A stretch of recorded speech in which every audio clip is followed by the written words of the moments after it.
Hey, what's up? It's Carlos from NVS Audio in Roselle, New Jersey. I just wanted to show you guys, I practice what I preach.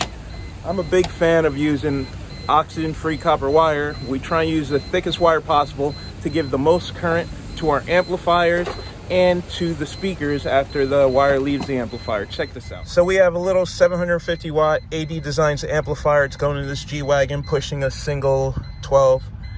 So we have our 4 gauge Stinger oxygen-free copper wire, standard remote wire, and then the largest cable we can get to fit in the speaker terminal holes was 10 gauge. So we ran 10 gauge speaker power wire from Stinger, oxygen-free, for the speakers. So we're using 4 gauge for the power to make sure the amplifier gets every little bit of current that we can give it. And we're using 10 gauge for speaker wire for a single sub. Is it overkill? Probably. But if it's a 10 gauge hole, why not use a 10 gauge wire? It fits in there nice and clean. So give your subwoofers that extra little bit of power.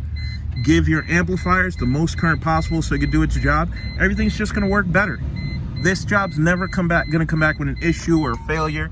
We ran both wires directly to the battery. I'm gonna show you on the other side. We didn't ground to the frame of the body. The battery's right there under the second row seat. So we ran power and ground, same length, to the amplifier, to the battery. Here's our leads going directly to the battery. See that?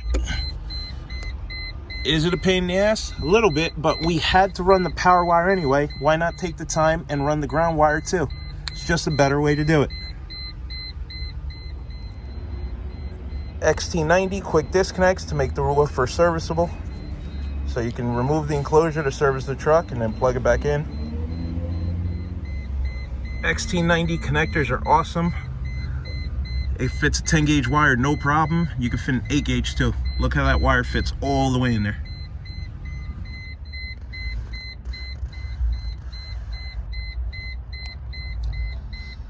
Fuse holder nicely tucked away.